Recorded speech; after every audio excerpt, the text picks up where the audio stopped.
Hey guys, Mike from Nerd Problems Gaming here, and welcome to Nerd Problems Gaming, the channel where we go through the good and bad of everything nerdy to make sure you spend your time on the best of the best. In today's video, I'll be doing a review of Dark Souls Remastered.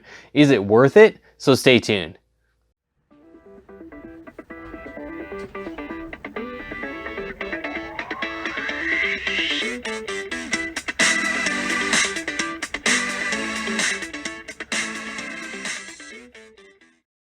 So, Dark Souls, you kind of hear about it all the time, at least I definitely had, but I had actually never even played this game until the remastered version came out. And so I figured might as well be a good time to pick it up, check it out, and see if I enjoyed this game. One thing that you may have heard is that it's super hard, right? I think that's kind of the biggest trend that you see out there. Games that come out are compared to Dark Souls, and the difficulty, I know when like Cuphead was really coming out and kind of a big deal, it was really talked about like this is like the Dark Souls of platformers, and a lot of games are compared to this game. Now, again, is it hard? Yes. But at the same time, one of the things that I found frustrating with the game, it was hard in kind of like a cheap sense, where I didn't feel like it was challenging in a sense that the difficulty level was really high, but more so it was challenging because it was kind of cheap. Like, one aspect of the game is pretty wide open. You can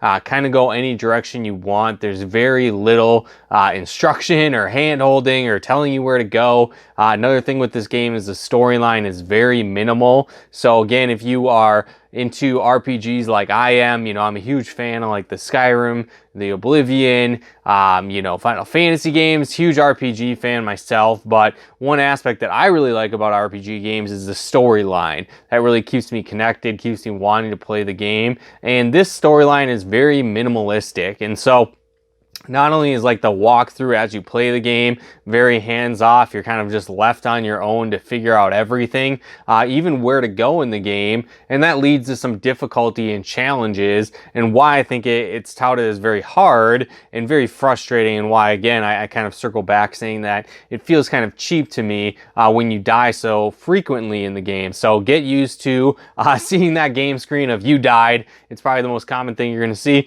as you play this game, but a lot of it, like I said, is because you're going to stumble into areas that you just aren't prepared for. If it's your first time playing through the game, expect to be frustrated a lot just because you don't really know what's coming, right? You might take a wrong turn and the enemies just escalate exponentially in difficulty, and they can take you out in one hit. Or maybe you unlock a new area, or you start going through a new area and you've gone a little bit ways in, but you're not sure what's coming, and you fall off a ledge and then you die, and then you can't make it back there, and you basically lost all your progress that you've been playing for the past few hours playing the game. So that's definitely very frustrating in this game. At the same time though, it is a lot of fun. So I think when you're playing this game, if it's your first time playing through and you don't know what's coming, just expect to die hundreds of times, right? And be really frustrated. But at the same time, there is a lot of great game mechanics with this game.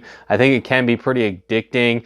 There's almost open-ended possibilities, right? That you can level up your character, design your class, design the routes that you want to play through the game. So that aspect's really cool. So I think it's definitely has a high replay value, and it's going to be a lot more fun the later times that you actually play the game, because you kind of know what's coming, so you're not going to die for a ton of different stupid, cheap little mistakes that just kill you instantly, which again is very frustrating within the game, and why maybe I think a lot of people think it's so hard, or why a lot of people maybe don't like this game. So just kind of be prepared for that going in, and just understand as you play, it's going to get easier. You're going to understand the areas, but again, if you're just looking for like a pick up and play very quickly kind of game, this probably isn't it, because there is kind of a very high learning curve. I know I've had to go through and watch a ton of different tutorial videos just to see what different aspects things actually do. And that could be another frustrating aspect of this game as well. So while you're playing, you might not really understand what stats do what's really important, what's even good for your character, what armor's good, what equipment's good. So there's a lot of kind of open-endedness that's never really explained, that you just kind of have to figure out on your own, or again, go on and watch different tutorials online at this point. But again, if you like that, very little hand-holding aspect with a lot of different options, different ways that you can play the game, it's a pretty fun game to be able to jump into and start playing. Another cool aspect that I really enjoyed about the game, while frustrating, is also a lot of fun, is basically the huge boss fights that the game has. So not only do you have kind of the ongoing enemies that you face, that you encounter throughout the game, there's also in-depth boss fights. And so there's different strategies you can learn. I kind of look at it almost like a Mega Man boss or something like that, where they have their specific weaknesses, specific patterns that they continue to do. And so when you learn those, you can beat them no problem, but when you first go into it, you're going to die probably 10, 15, 20 times per boss. So that's certainly frustrating, but it is very rewarding when you actually do beat the game and beat those bosses. It's a lot of fun in that sense as well. So that's a cool aspect within the game. And then also, like I said, the extreme difficulty. What's neat too, though, is that basically the world itself is all interconnected. So as you play, you can loop back and forth in between areas you've been. You unlock different doors eventually that lead to different areas. And so that aspect's pretty cool, where you can traverse around the world and it's all interconnected with that. That's a fun aspect of the game as well. But there's also even online play aspects. That's not really something I've dove into, but if you like PvP, player versus player RPGs, where you can create a character and go into, playing other people and fighting them to the death, if you like that aspect, that this game has that as well. That's not really something I'm super into, but it is available in the game if you wanted to check that out as well. As far as the remaster version goes, I never played the original version, but to my understanding, it does include all the DLC in the remastered version. So that's cool if you want to get access to those special areas and different things available throughout the DLC. You get that with the remastered version. But the graphics hold up. It's like a Xbox 360 game. So with the little tweaks and remastering that they've done, the graphics do look pretty good. When you get up and close, the characters, maybe not so much, but it is still a very cool looking game, especially when you play the epic boss fights, like I mentioned as well. So again, guys, as you play, it is playable, but it is very difficult. So just expect that going in.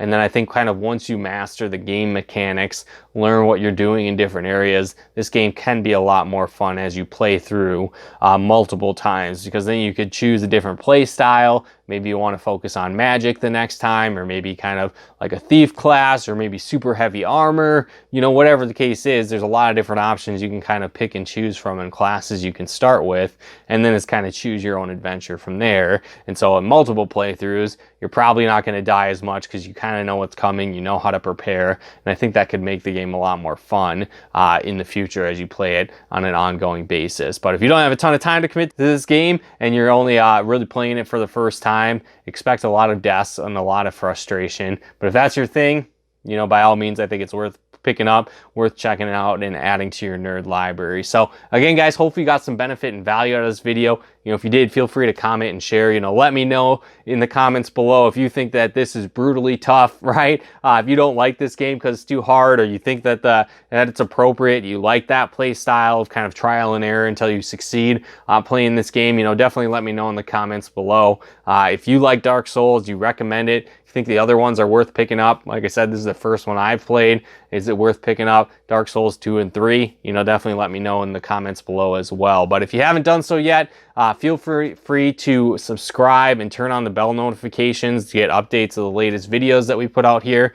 And if you'd like to help us pick some of the upcoming content, help us support the channel, help us get out videos faster, consider becoming a patron of ours over at nerdproblemsgaming.com/Patreon. Again, that's nerdproblemsgaming.com/Patreon. And if you'd like to tune into some of our Let's Plays and live streams as well that we do over on Twitch, you can follow us at nerdproblemsgaming.com/Twitch. Again, that's nerdproblemsgaming.com/Twitch. But again, subscribe if you haven't yet. Like this video as it really helps out the channel, and we'll talk to you guys more soon.